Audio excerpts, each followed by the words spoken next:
కొంతమంది చిలక పలుకులాగా పలుకుతున్నాడు చక్కగా అంటారు, కోయిల్లాగా కూస్తున్నాడు వీడు కంఠం చూస్తే కోయిల కంఠం ఉంటారు అంటే పోలికలు పెడతాం మనకి సహజం. కానీ భాష గమనించి గుర్తించి తెలుసుకుని తన నోటి ద్వారా పలకటం మాతృభాష. అంటే భాష ఎక్కడి నుంచి వచ్చింది? నోట్లోంచి వచ్చింది. మళ్ళీ మూసేది ఎక్కడ? నోట్లోనే. చూడండి, నేను ఉన్నాను, అమ్మ నాన్న అక్కయ్య తమ్ముడు అందరూ బాగున్నారన్న. నోరు తెరవకుండా సౌంజ్యాలతో అన్నీ కుదురుతాయి. అలాగా కుదురుతాయి. ఆది మానవుడు వాళ్ళ యొక్క భాష సౌంజ్యంతో రకరకాలుగా ఉంది. కానీ ప్రస్తుతం మనం మాతృభాష ఏంటి? నోరు, అమ్మ నాన్న. అది చిలక పలుకులు అంటారా? మనిషిని గుర్తించి రక్త సంబంధితమైన డైరెక్ట్గా అమ్మ పాలు ఇవ్వటం, స్నానం చేయటం, ఇవన్నీ కూడా గమనిస్తూ గుర్తిస్తూ అమ్మ పలుకులు తాను కూడా కొంచెం నట్టిగా మాట్లాడినా, ఏ విధంగా మాట్లాడినా మాతృభాషే కదా.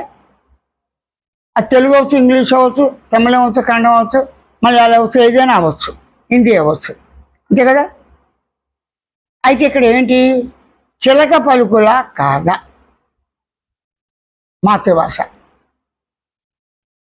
ఓ సందర్భంలో ఒక చోట వెళ్ళాం, ఓ దేవాలయంలో. మా దగ్గర భక్తులు శిష్యులు చాలా కాలం చూడని వాళ్ళు కొంచెం వేదాంతంలో ఉపనిషత్తులు అవి వాటిని చెప్పి బోధ చెప్పడం మొదలుపెట్టించారు. అయితే ముందు వచనంలోనే మామూలుగా రాస్తే ఇది వేద ప్రమాణం అంటారు స్వామీజీ, చూస్తే సంస్కృత భాష కాదు, మంత్రాలు లేవు, ఇది లేవు అని వాళ్ళు కొంతమంది గొనుక్కోవటం కనిపెట్టి నా చెవి దాకా తీసుకొచ్చారు. సరే అని చెప్పి అప్పుడు ఒక సందర్భంలో ఉపనిషత్ సారం అని చెప్పేసి ఒక బుక్ అనుకోకుండా ఓ భక్తుల ఇంట్లో ఉంటే నాకు ఇచ్చారు. దాన్ని బట్టించి మెల్లగా చేశాను. ఆ బట్టించిన తర్వాత ఆ మంత్రం గ్రాంథికంలో ఉంటుంది, స్వరం అక్కర్లేదు ఉపనిషత్తుకి.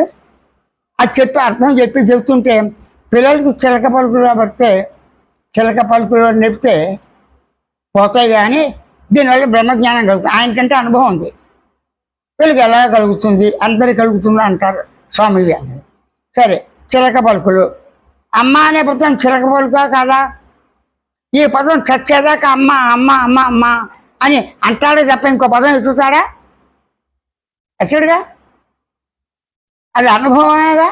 అనుభవంలో ఉన్న తాను అనుభవం ఉన్న అమ్మ నాన్న దగ్గర ఉన్న తాత వీళ్ళందరినీ గుర్తించి గమనించి తెలుసుకుని డైరెక్ట్గా అర్థమయ్యే భాషే కదా.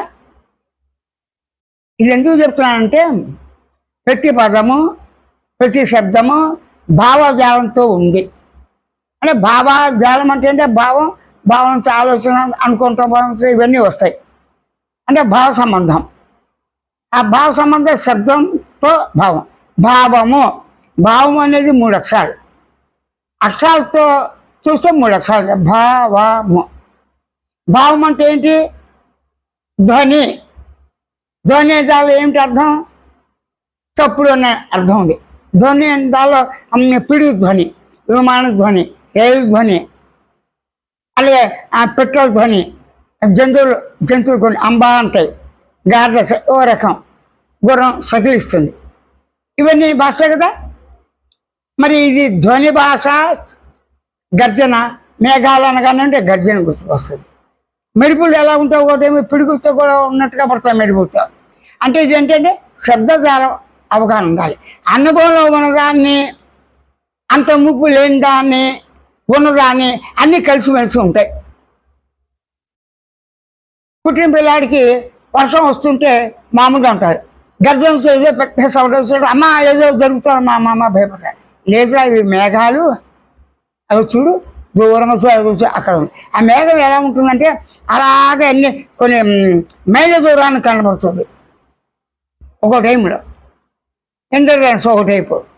ఆ విధంగా తనకి వస్తువుల యొక్క కదలిక, వస్తువులు అంటే ఇక్కడ జడ పదార్థాలు, జడ పదార్థాల కలయికతో ఆ కలయిక కూడా నేరుగా ఆత్మ చైతన్యం ద్వారానే, సహకారంతోనే, ప్రేరణతోనే తనకు తెలియకపోయినప్పటికీ ఇవి చైతన్యవంతమైన జడ పదార్థాలు. జడ పదార్థము పంచభూతాలు, జడ పదార్థాలు. పంచభూతాలు సంబంధితమైనటువంటి పంచభూత ఆకాశంతో ఉన్నటువంటి వాయుకణాలు కావచ్చు, అగ్నికణాలు కావచ్చు, జలకణాలు కావచ్చు, పృథ్వీ కణాలు కావచ్చు, అన్నీ కలిసి వాటికి అవే ఒక ముద్దగా ఈ భూమి అనే పేరుతో ఉంది. ఆ భూమి కన్న తల్లి. భూమిలో పుట్టి పెరిగి, భూమిలో పెట్టి పెరిగి, భూమిలో కలిసి వస్తే లయిస్తారు కదా. అయితే భూమిలోకి పుట్టి పెరిగినవేంటి? మానవుల, జీవ జంతువుల, పక్షుల, వృక్షాల, పిట్టల, ఆ భూమి మీద నడిచేవా? ఆకాశంలో పుట్టి పెరిగి లయించేవి ఉంటాయా? ఉండొచ్చు. కానీ ఆకాశంలో గద్ద ఎక్కువగా ఉంటూ నేల మీదకి వచ్చి వెళ్ళిపోతుంది. అది కూడా చెట్లలో త్వరలో ఉంటాయి. అంటే భూమి చెట్ల మీద నివాసించే అన్ని జంతువులు కూడా పరస్పరం కలిసిమెలిసి ఉంటాయి. విరోధంతో ఉన్నా సరే. పెద్ద మర్రి చెట్టు కొన్ని వేల సంవత్సరాలతో ఉంది. అలాగే జమ్మి చెట్టు, మర్రి చెట్టు, ఇంకా కొన్ని ఉన్నాయి చెట్లు పెద్ద అవుతాయి. ఆ చెట్లలో కాపరాల్లో, త్వరలో పాములు, ఇటు ముంగీసులు, ఆ గోళ్ళు, గద్దలు అన్ని రకాలు ఉంటాయి. కలిసి కాపురం చేస్తాయి. తెల్లప్పటికి వాటికి ఏమిటి చూసి ఆకలి బేట, ఇంకేం ఆలోచించవు. పొద్దునే లేచేస్తాయి. కొన్ని తెల్లవారుజామునే లేస్తాయి. వెళ్ళిపోయి రెక్కలు తెల్లే బహుదూరం వెళ్ళి తినేసి వస్తాయి. నాకు అది తప్ప ఇంకేమీ తోయదు. మనం నిద్ర లేవగానే ఏం చేస్తాం? గతంలో పని, నిత్యకు దైనందిక వ్యవహారాలు, ఈ పనులు గుర్తు చేసుకుంటాం. దానికి అలా ఉండదుగా. దానికి బట్టలు లేవు, స్నానం సంధ్యలు అక్కర్లేదు. ఆకలితో కావుంటే రెట్టేసుకుని కొని, రెట్ట బిడుస్తూ కొని రకరకాలుగా గుంపులుగా వెళ్ళిపోతాయి. ఇది జంతు ధర్మం, జంతువు యొక్క ధర్మం. దాన్ని మానవుడు నేర్పాడా? వాటికి సహజంగా వచ్చిందా? సహజంగా వచ్చింది. ఆ తర్వాత జంట వెళ్ళి గుడ్లు పెట్టి బతుకుతున్న టైంలో ఒకటి ఆహారానికి వెళ్తుంది, దోవల చచ్చిపోతుంది. దాన్ని ఏదో తినేయటం కానీ, శత్రువు దానికి ఆకలి, ఉదాహరణ పావురం ఉంది, బేగ ఆకాశాన్ని కొట్టేసి తినేసేస్తుంది. అలా ఉదాహరణ ఒకటి తినేస్తాయి. అప్పుడు తల్లి ఏమేం చేస్తుంది? అలాగే ఉంటూ గుడ్లను బతికి ఆ గుడ్లు ఏం చేత వాటిలో కొన్ని జత కడతాయి, కొన్ని జత కట్టవు. అట్లాగే ఉండిపోయి చచ్చిపోతుంది ఒంటరిగా. ఎప్పుడు 2 గుడ్లు పెట్టిన అవే జంట అవుతాయి. ఇంకా ఎక్కువ పెట్టచ్చు. అంటే అదంతా దాని నీతి. అప్పుడు ఆహారము, నిద్ర, భయము, మైథునము. భయం దానికి ఉంటుంది, ఎవరైనా చంపుతారా, ఏం చేస్తారని. ఆ భయాన్ని అనుకుంటే అది పొద్దున వెళ్ళగలదా? వేటకే లేదు. కానీ మానవుడికి అన్ని భాషలతో పాటు, అంటే ఈ భాషలు కాదు, అర్థాలు గ్రహించి తాను ఒక్కడే ఉండి అన్నిటిని గమనించి వాటిని ఆ కోతలు మిమిక్రీ చేయటం, ఆకారాలు కూడా రకరకాలుగా వేయటం, నృత్యం చేయటం, భంగిమలు అన్ని రకాలతో కూడా మానవుడు ఒక్కడే మాత్రమే. అన్ని కళలు ఉన్నాయి. దీనివల్ల ఏమవుతుంది? మానవుడి యొక్క జ్ఞానం ఎక్కువ కాదు, అక్కడ సహజ జ్ఞానంతోనే ఇవన్నీ.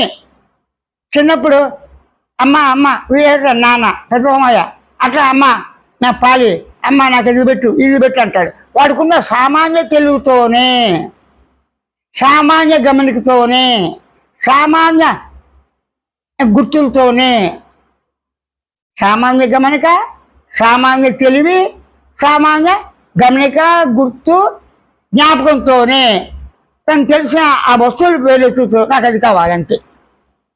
ఎక్కువగా మన పార్కులు తీసుకెళ్ళండి, అమ్మమ్మ అది ఏదో ఉంది అది అంటాడు. తెలిస్తే బోర కావాలంటాడు. వాడికి ఇచ్చేస్తాం. మరి ఇవన్నీ అనుభవ జ్ఞానం కదా. అంటే పసిపిల్లలు మాట్లాడే భాష తల్లిదండ్రులు తెలుస్తుంది.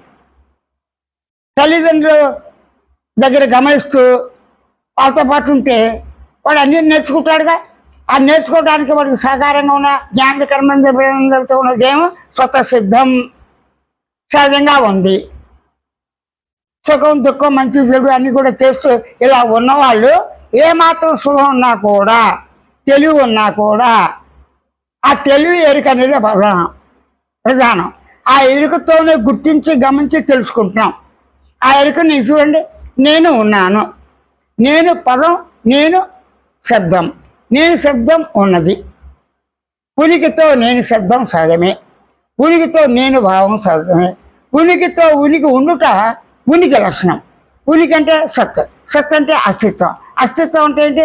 సత్తు, సద్వస్తువా, సద్భావం, సత్తు ఉంది, సత్యం ఉన్నది, సత్యం ఉన్నది, నిజస్థితి ఉన్నది అని సత్తు తను తాను గమనించుట, గుర్తించుట, తెలుసుకుంట, మాట్లాడట, గ్రహించుట లేదు. అంటే జడ పదార్థం కాదు. మరి ఎలాగా? ఆ సత్తు స్వభావం ఉంది. చిత్తు, చిత్ అంటే ఏంటి? చైతన్యం, చైతన్యం అంటే ఎరుక, స్పృహ, సహజ జ్ఞానం, సహజ గమనించే లక్షణము, సహజ జ్ఞాపకము, ఈ లక్షణాలతో ఉంది. ఈ లక్షణాలన్నీ ఎవరికి ఉన్నాయి? దేనికి ఉన్నాయి? వస్తువులకు ఉన్నాయా? స్వయంగా తను తాను గ్రహించి గుర్తించి గమనించి తెలుసుకునే శబ్దంతో భావంతో చెప్పేవాడిగా వినేవాడిగా ఏది ఉన్నది కానీ అంటే తను తాను తెలుసుకోవడానికి, గుర్తించడానికి, గమనించడానికి కావలసిన విధంగా దేహ పదార్థ నీతి, దేహ పదార్థం ఉన్నది అంతే. అప్పుడు దేహ పదార్థ గమనిక, దేహాన్ని గమనిస్తావా, గుర్తిస్తావా, తెలుసుకుంటావా, భావిస్తావా, దేవనే చెప్పమా? ఏది ముందు వెనక చెప్పు?